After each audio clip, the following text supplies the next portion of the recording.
O homem é ao mesmo tempo criatura e criador do meio ambiente, que lhe dá sustento físico e lhe oferece a oportunidade de desenvolver-se intelectual, moral, social e espiritualmente. A longa e difícil evolução da raça humana no planeta levou-a a um estágio em que, com o rápido progresso da ciência e tecnologia, conquistou o poder de transformar de inúmeras maneiras, em escalas sem precedentes, o meio ambiente. Natural ou criado pelo homem, o meio ambiente é essencial para o bem-estar e para o gozo dos direitos humanos fundamentais, até mesmo o direito à própria vida. Esta é uma declaração publicada pela Organização das Nações Unidas em 1972, também conhecida como Declaração de Estocolmo sobre Ambiente Humano. Eu sou o João Lucas. Eu sou a Fernanda. Eu sou a Samara. Eu sou a Bruna. Eu sou o Iago. E eu sou a Zulmira. E nós somos estudantes do curso de graduação da Engenharia Ambiental e Sanitária da UFO. E hoje iremos apresentar o episódio 35, Saúde Ambiental, com foco em dengue. E hoje estamos aqui com um convidado especial, o professor João Carlos. Vou passar a palavra para o senhor, pedir para o senhor se apresentar e dizer um pouco das suas especializações. Boa tarde, bom dia, boa noite. Meu nome é João Carlos de Oliveira, sou professor da Escola Técnica de Saúde, trabalho na área, ou desenvolvo estudos e pesquisas na área ambiental, que poderíamos denominar de maneira generalizada saúde ambiental. Mais especificamente com a questão do monitoramento de vetores, especificamente os Aedes e o Culex, por meio de uma armadilha chamada ouvitrampa, para tentar entender algumas dinâmicas ambientais e sociais em relação a essas doenças chamadas doenças negligenciadas ou doenças que causam alguns impactos para a sociedade. Seja bem-vindo, professor, é um prazer tê-lo aqui conosco. E, professor, de acordo com a OMS, a saúde ambiental é um campo de atuação da saúde pública que se ocupa de formas a estudar a vida, as substâncias, as condições em torno do ser humano que podem exercer alguma influência sobre a saúde e o bem-estar. Queria que o senhor aproximasse a gente um pouco sobre o conceito de saúde ambiental, que acaba sendo bastante abrangente e bastante técnico também. Então, o que o senhor tem a falar sobre isso para a gente? Eu quero voltar um pouquinho naquela leitura sua da questão da própria ONU, como ela se colocou lá em 1972. Por quê? Por volta de 1945, 46, a própria OMS, que é um organismo da ONU, tinha como definição de saúde um bem-estar físico, ponto final. Com o passar do tempo, começou a perceber-se que precisava incluir outras variantes, por exemplo, a questão psicológica, a questão cultural, aquilo que nós denominaríamos hoje de determinações sociais. Por quê? Quando a gente fala de saúde ambiental, nós estamos falando de um ambiente. Qual ambiente? É o meu, o seu, o nosso. Por exemplo, uma pessoa que está lá na floresta amazônica, o ambiente dela é a floresta amazônica. Se nós pensarmos, por exemplo, Uberlândia, uma parcela da população, em torno de 80%, 90%, vive na área urbana. Mas quais são essas características urbanas dela? Por exemplo, é toda asfaltado, ela mora num apartamento, ela mora numa casa que tem um quintal com ou não plantas. Então, se a gente pensar o ambiente, que ambiente é esse? Ambiente que proporciona saúde ou doença. Nós da área da geografia como um todo, nós trabalhamos com a questão toda a atenção ao território. Qual é o território? O seu, que você mora nesse local, que você trabalha, que você estuda. Por exemplo, dentro da Universidade Federal de Uberlândia, tem uma parcela de estudantes, técnicos administrativos e professores que ficam aqui em torno de 8 a 10 horas por dia. Então, esse ambiente, ele pode proporcionar saúde ou doença. Por exemplo, a questão ergonométrica, a questão dos vetores estarem domiciliados já dentro de alguns ambientes que as pessoas estão trabalhando na UFO. Por quê? Porque esses vetores, por exemplo, os mosquitos, eles estão tendo possibilidade de ocupar esse lugar. Por exemplo, hoje dentro da universidade, duas questões muito interessantes e marcantes. A questão dos mosquitos, principalmente os Aedes aegypti, e no caso, escorpiões. Porque eles encontraram ou estão encontrando condições propícias para eles se morarem. Então, mas aonde estavam esses vetores? Estavam aí nos seus ambientes naturais. Nós vamos ocupando esses lugares, que é o que faz, por exemplo, o processo de urbanização, retira todos os ambientes naturais, por exemplo, principalmente a vegetação, e a gente ocupa esses lugares. Ao ocupar esses lugares, esses vetores que estavam lá, eles ou vão morrer, ou vão ser expulsos para outros lugares, ou eles vão ocupar as nossas áreas. Por exemplo, tem bairros em Uberlândia que o vetor da leishmaniose já virou domínio. Por quê? Porque ele encontrou condições propícias para nesses locais, por isso a saúde ambiental. Qual o ambiente? A sua casa, o seu quintal e vai por aí fora. A saúde ambiental possui um respaldo jurídico no Brasil. Uma das leis que dá esse respaldo jurídico é a Lei 9.782 de 1999, que ficou conhecida como a Lei da Vigilância Sanitária. Essa lei acabou por criar a Anvisa, que é um órgão público que está toda hora se envolvendo em campanhas contra a dengue, recentemente contra o Covid, fiscalizando todos os ambientes. Essa lei, ela, além de ter criado a Anvisa, também deu as competências que a Anvisa pode atuar. Então, por exemplo, sobre o que fica a responsabilidade da Anvisa, onde ela pode atuar, onde ela não pode atuar. E outra lei é a lei número 11.445 de 2007, que é a Lei do Saneamento Básico. Essa lei estabelece as diretrizes nacionais para o saneamento básico, que promove a melhoria das condições de saúde ambiental por meio do acesso à água potável, esgotamento sanitário, manejo de resíduos sólidos e drenagem urbana. Essa lei tem um papel crucial na promoção da saúde pública, preservação do meio ambiente e desenvolvimento sustentável, buscando melhorar a vida da população brasileira através do acesso ao saneamento básico. Essa lei ela responsabiliza os entes federativos, que são a União, os estados e municípios, a prestação desses serviços. Ela também prevê a necessidade da elaboração de planos de saneamento básico por parte dos municípios e dos estados, estabelecendo metas e diretrizes para a universalização desses serviços. Mas e o que acontece quando não há esse saneamento básico? Bom, quando há a falta do saneamento básico, pode acarretar em várias doenças, e uma delas é a dengue, que é uma doença febril que afeta bebês, crianças e adultos, podendo progredir até mesmo para um estado mais grave. A dengue é transmitida através do mosquito Aedes aegypti aqui no Brasil. E esse mosquito ele surgiu lá na África e se espalhou para a Ásia e Américas. Peraí, como assim? Na Ásia? Veio da Ásia primeiro? Não, primeiro ele surgiu lá na África. E aí depois ele se espalhou para a Ásia e para as Américas através do tráfego marítimo. Aqui no Brasil, ele chegou durante o século XVIII, muito provavelmente nas embarcações que transportavam os escravos, que é os famosos navios negreiros. Isso porque os ovos do mosquito eles podem resistir por muito tempo sem contato com a água, chegando até a 1 ano. E aqui no Brasil a gente tem até referências de epidemias de dengue desde 1916, começando lá em São Paulo e em 1923 em Niterói. Só que ainda não tinha um diagnóstico laboratorial. Aí, em 1955, foi realizada uma campanha muito grande pela Organização Pan-América da Saúde, que levou a erradicar o Aedes aegypti aqui no Brasil e em diversos outros países americanos. Só que em 63 já foi comprovada a circulação dos sorotipos dengue 2 e dengue 3 em vários países novamente. Em 67 foi detectado o Aedes aegypti na cidade de Belém. Em 74 o mosquito já se infestava em Salvador, em Rio de Janeiro. E em 77 o sorotipo dengue 1 já foi introduzido nas Américas, inicialmente pela Jamaica. Essa série histórica de casos de dengue no Brasil, desde que o vetor chegou, tem uma relação muito interessante com o que foi falado da legislação em relação ao saneamento, ou seja, como, enquanto políticas públicas não se preocupou na história desse país com as questões das políticas públicas ligadas ao saneamento ambiental, o que acontece?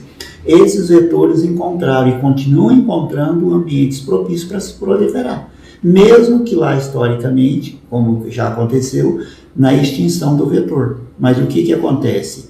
De uma maneira ou de outra, a gente não extingue essas espécies por completo. Hoje, pior ainda, até porque é um crime ambiental. Mas, de qualquer forma, lá atrás, eles se mantiveram aí em alguns ambientes fruto dessas condições ambientais muito propícias para eles. Sim, tanto que aqui no Brasil, a doença ela acaba apresentando ciclos endêmicos, né? com epidemias explosivas ocorrendo assim pelo menos de 4 a 5 anos. E desde a introdução do vírus no país, teve mais de 7 milhões de casos que já foram notificados. E nos últimos 10 anos, a gente tem observado cada vez mais a elevação desses números, né? O aumento da gravidade da doença e também das hospitalizações. Professor, a Bruna comentou um pouco agora sobre ciclos. Estamos em 2023.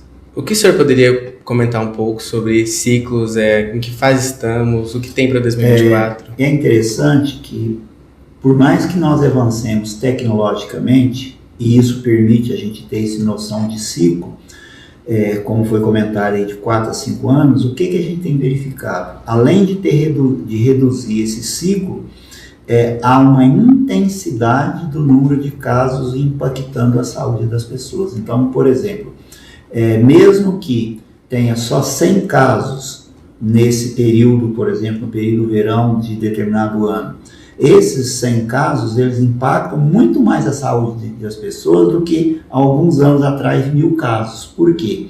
Fruto da imunidade das pessoas nesses últimos anos. Então, além da imunidade, entra uma questão que é muito interessante, que aí por isso a vigilância epidemiológica, os 4 tipos de vigilância, na realidade, mas nesse caso aqui, tanto a vigilância ambiental quanto a epidemiológica, é saber qual tipo de vírus está circulando naquele local.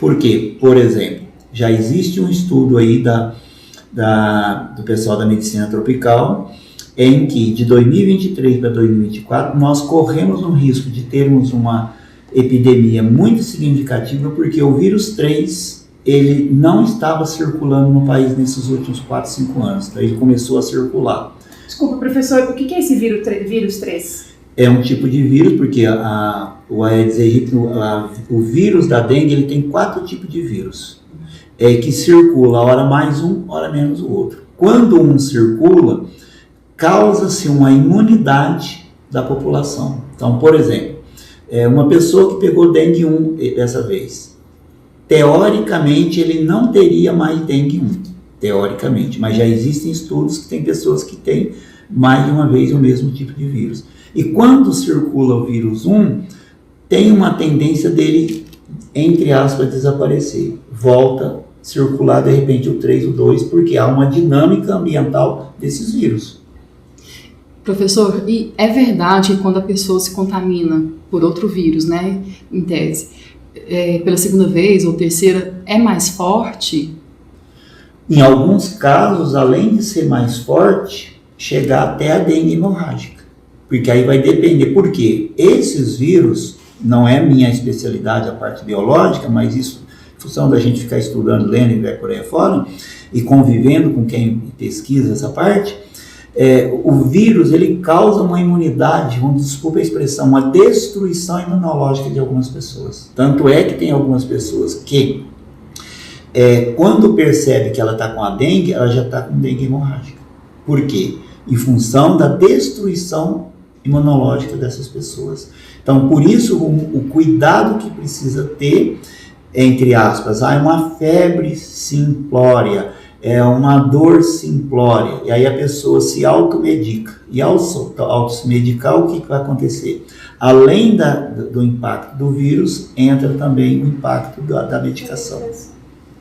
Realmente tem muitos remédios que só agravam ainda mais a dengue, né? Bom, e a gente está falando a respeito da dengue, mas quais são os sintomas dela? Bom, como dito anteriormente, a dengue é uma doença febril que vem se tornando muito relevante nos últimos anos ao se tratar de saúde pública. O vírus da dengue é transmitido por meio da picada da fêmea do mosquito Aedes aegypti e possui 4 sorotipos. De acordo com o próprio Ministério da Saúde, a época do ano com maior índice de transmissão da dengue são os meses chuvosos. Por isso, se atentar aos sintomas da dengue é de extrema importância, para que o tratamento adequado ele possa ser entregue ao indivíduo contaminado. Para deixar todo mundo informado, eu vou falar aqui os principais sintomas da dengue, que são febre alta, normalmente maior do que 38 graus, dor no corpo e articulações, dor atrás dos olhos, mal-estar, falta de apetite, dor de cabeça e manchas vermelhas no corpo. Professor, sempre que tem a dengue, tem essas manchas vermelhas? Não necessariamente, porque cada pessoa vai reagir de uma forma. E aí esse é um dos perigos, porque como a pessoa não manifesta esses sintomas, por exemplo, vermelhidão, dor nas articulações, corre o risco de esperar um tempo para poder por exemplo, fazer o atendimento médico, e aonde que se o atendimento médico não for muito realmente próximo da prescrição e vai por aí afora, a pessoa pode entrar, por exemplo, numa dengue hemorrágica. Um exemplo muito interessante que alguns médicos, que muitas vezes eles até esquecem, é fazer o teste do garrote, que é amarrar um elástico ou um pedaço de pano no braço e contar por alguns centímetros quantos pontos vermelhos tem. Porque inclusive isso é recomendação do próprio Ministério da Saúde. Porque é você começar a perceber se essas manchas vão aparecer ou não. E o fato de aparecer as manchas não necessariamente é da dengue, pode ser de uma outra. Tanto é que existe estudos de co-infecção. Dengue com malária, dengue com covid, vai por aí afora. Por isso que estes sintomas, eles não podem ser únicos, exclusivamente indicadores, por exemplo, para dengue. Lógico que, principalmente, mas a pessoa não pode ficar esperando que seja só, porque às vezes é de uma outra virose e que pode acometer mais essa pessoa. E, inclusive, isso é muito perigoso, porque entra a parte do automedicamento que o senhor falou, né? Que acredita que tem uma doença, acha que sabe como tratar e depois acaba... Além disso, há também casos onde os sintomas da dengue eles são alarmantes, que é quando tem o extravasamento de plasma ou hemorragias, que podem levar o paciente até o óbito. Nestes casos, alguns dos principais sintomas são dor abdominal intensa e contínua, vômitos persistentes, acúmulo de líquidos, sangramento de mucosa.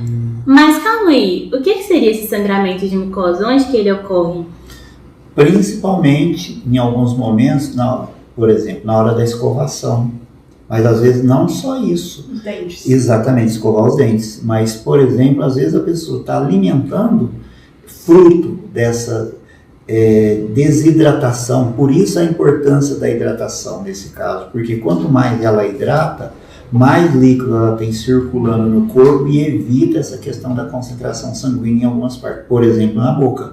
Lógico que às vezes eu tenho o hábito de escovar e vejo o sangramento. E às vezes o fato de não observar uma certa frequência desse sangramento é a hora do risco da dengue hemorrágica. E o que é esse acúmulo de líquidos? Porque o organismo, principalmente os rins, não estão funcionando adequadamente. E aí você tem uma retenção de água, no caso de líquido, e aí você vai ter um problema, que é o que acontece? A pessoa vai ficar muito inchada e não consegue, por exemplo, fazer os seus órgãos funcionar. Aí além de, por exemplo, a dengue hemorrágica, ela tem múltipla falência dos órgãos, chegar a esse extremo. Lógico, aí nós estamos falando de extremo, de uma condição biológica dessa pessoa. Por isso, uma coisa muito importante é hidratar e perceber o líquido circular. Você, por exemplo, urinar, conseguir transpirar. E tem pessoas, muitas vezes, por quê? A dengue, por isso que ela tem a expressão famosa dengoso. Causa o quê? A pessoa fica mole e querer dormir, ficar deitada. E se ela não hidratar corretamente, o que acontece? Ela vai ter uma desidratação e os órgãos não vão funcionar, e aí ela vai ter múltipla falência dos órgãos. Bom, o tratamento para a dengue ele é feito só para amenizar o quadro de saúde e permite que o organismo se recupere enquanto o ciclo do vírus não termina. Por isso que ele é chamado de suporte, ou seja, não existe cuidados específicos para a doença. Mas, em regra, a orientação é repouso enquanto durar a febre, a hidratação oral, né, com água, soro caseiro, água de coco ou venosa, se for necessário. Ressaltando que é muito importante, como já foi dito, né, beber muito líquido. O uso de paracetamol ou de pirona para alívio da dor, da febre. E é importante não utilizar o ácido acetilsalicílico, como aspirina, AS, Melhoral, e nem anti-inflamatórios, como Voltaren, diclofenaco de sódio, o Scaflan, porque eles interferem no processo de coagulação do sangue e podem aumentar o risco para hemorragias. Zumira, interessante que você comentando sobre o soro caseiro, eu lembro muito da minha mãe, porque ela sempre recomenda isso para tudo. E qual seria essa receitinha básica? Bom, 1 litro de água, pode ser mineral, filtrada ou fervida, mas já fria, misturando uma colher de sopa de açúcar e uma colherinha daquelas pequenas de café, sabe? De sal. Aí você tem que mexer bem até diluir tudo e ir oferecendo ao doente em colheradas ao longo do dia. Lógico, junto com bastante água. Ah, interessante. E a dengue hemorrágica? Ela tem um tratamento específico? Olha, assim como a dengue clássica, é feito um suporte, né, ao paciente. Vale lembrar que atualmente a OMS, a Organização Mundial da Saúde, ela orienta que o termo dengue hemorrágica seja substituído por dengue grave ou dengue grave com fenômenos hemorrágicos quando esses ocorrem. Porque nem sempre há hemorragias nesses casos e isso pode levar a uma falsa associação ao fenômeno. Na dengue grave, o paciente ele pode ficar internado, né, no hospital ou unidade de saúde. Aí lá ele vai manter a hidratação por meio de soro direto na veia, que é muito importante, e será monitorado também as condições de saúde de forma constante, já que pode ser necessário, por exemplo, o uso de oxigênio, transfusão de sangue em caso de hemorragia. Calma aí, mas como assim transfusão de sangue para dengue? Isso mesmo, Iago. Às vezes é necessário até mesmo a transfusão de sangue, porque às vezes o paciente já chega no hospital em um estado tão grave que a hemorragia já está muito alta e aí acaba precisando da transfusão. Mas eu fiquei com uma dúvida. A dengue ela costuma durar quanto tempo? Com relação ao tempo de duração, em média, os quadros de dengue considerados leves, eles evoluem de forma espontânea em até 10 dias. A expectativa é que um indivíduo, adulto ou criança, né, esteja recuperado em no máximo 14 dias.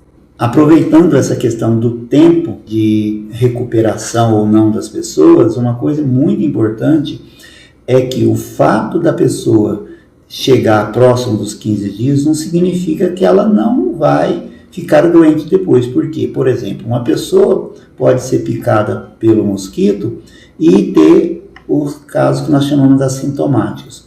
Porque hoje já se trabalha que o mosquito, no caso a fêmea, não precisa necessariamente picar uma pessoa doente, que tem o vírus, para picar outra pessoa, para adoecer outra pessoa. Hoje já se trabalha com ciclo fechado. Hoje parte do princípio que o vírus está circulando aí livre e espontaneamente para todo mundo. Através do mosquito. Através do mosquito. E, obviamente, do organismo da pessoa. Por isso, uma coisa muito importante, o fato da pessoa ter alguns sintomas, ir ao médico porque ela é a portadora do vírus. Então ela sai, por exemplo, aqui do campus Umuarama ou de outro lugar e vai para outro lugar, ela está levando o vírus. Que aí o que vai acontecer? Essa pessoa que está com o vírus está levando o vírus para outro lugar. Aí o mosquito pica ela e pica outra pessoa que será infectada. E o ciclo continua. Bom, é importante saber quais são os sintomas da dengue, quais os tratamentos dessa doença, mas também é de extrema importância a gente saber como prevenir. Por isso, a gente trouxe aqui alguns principais meios de prevenção para vocês, como as vacinas, que acabam prevenindo casos graves com risco de hospitalização. Outro exemplo, o controle do vetor Aedes aegypti. Pode acontecer dentro das nossas próprias casas, com cuidado de não deixar água parada ou mantendo reservatórios que possam conter o acúmulo de água com telas, capas e tampas, porque os ovos dos mosquitos eles podem sobreviver até 1 ano nesse tipo de ambiente. Deixa eu aproveitar para fazer um merchan aqui para a empresa Júnior, a Sustenta, que vende vasos auto-irrigáveis para evitar a água fica no compartimento inferior e não prolifera o mosquito da dengue. E além disso, usar repelente e roupas que vão proteger a área do corpo é de extrema importância, principalmente ao decorrer do dia, que é quando o mosquito mais entra em ação. Bom, e falando em vacina, atualmente existem 2 vacinas contra a dengue no Brasil, que estão disponíveis apenas na rede privada, por enquanto. É a Dengvaxia e a Qdenga. Ambas são atenuadas e previnem a infecção causada pelos 4 sorotipos de dengue, né, de vírus. O Dengue 1, o Dengue 2, o Dengue 3 e o Dengue 4.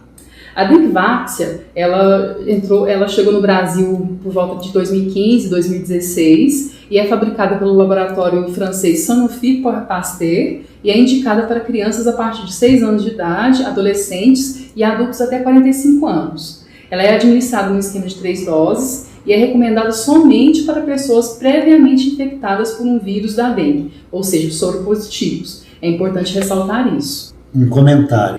Hoje já está um grupo de pesquisadores fazendo uma análise crítica disso. Por quê? Fazendo uma comparação, primeiro, que você tem uma faixa etária para ser vacinado. E se a pessoa já foi infectada. Então, isso é um risco de você apenas atender um grupo de população. Outra coisa que é de fundamental importância é que, levando em consideração, dentro do Programa Nacional de Imunização, comparando com as outras vacinas, que nós temos uma baixa imunização, o que já tem de estudos? Por exemplo, já que tem a vacina, eu não vou cuidar da minha casa. Então nós precisamos tomar muito cuidado com essas medidas, entre aspas, paliativas. Não estou falando que não é para vacinar, muito pelo contrário, sou a favor da vacina. E que ela entre o mais rápido no Sistema Único de Saúde para tornar, ampliar o processo de imunização. Só que precisa se fazer um trabalho, que depois podemos comentar um pouco mais, essa questão de sensibilização e mobilização. Por quê? Nós temos determinados tipos de vacinas hoje no Brasil que não estão atingindo o índice mínimo para a imunização da população, porque as pessoas vão partir do princípio que, eu vou lá depois, que não sei. Não só não vacina, como também não cuida dos seus ambientes. E a outra vacina, que é a Qdenga, né, é indicada tanto para quem já foi infectado, quanto para quem ainda não foi. Aí pode ser, e é indicada também para a faixa etária de 4 a 60 anos. Em junho deste ano, a Câmara informou que o Ministério da Saúde estima que a vacina contra a dengue esteja disponível gratuitamente no SUS em 1 ano e meio, ou seja, no final do ano de 2024. Agora nós também temos o Instituto Butantan, em parceria com o Instituto Nacional de Alergias e Doenças Infecciosas dos Estados Unidos e a farmacêutica MSD, que vem desenvolvendo uma vacina contra a doença há mais de 12 anos. Atualmente estão sendo realizados os estudos de fase 3, né? E a expectativa é de que ela esteja disponível, que os estudos, na verdade, estejam concluídos em 2024 também. E vale destacar aqui o quão importante e essencial, né, é termos um sistema público e gratuito de saúde para garantir o acesso de toda a população às vacinas, como essa, né, e como outras também que possam surgir e evitar novos casos de doenças e até mortes, inclusive. Bom, e estamos num cenário de mudanças climáticas, onde a temperatura do planeta média já aumentou 1,1 grau Celsius e a previsão até o final dessa década é aumentar pelo menos 1,5 grau. Professor João Carlos, como é que isso afeta a proliferação das doenças, a proliferação dos vetores, dos mosquitos? O que vai mudar com o aumento da temperatura do planeta? O que é esperado? Bom, acho que tudo isso que já foi comentado desde o início do programa, há uma tendência de agravar. Agravar o quê? Aumentar o número de casos, maior número de pessoas morrer. E por quê? Você tem um cenário mundial, você não vai ser mais local. E dentro desse cenário mais global, o que acontece? Há uma interconexão das diferentes situações, por exemplo, aumento de temperatura, redução da temperatura, chove mais ou chove menos. E isso nós, enquanto sociedade, isoladamente, nós não temos controle.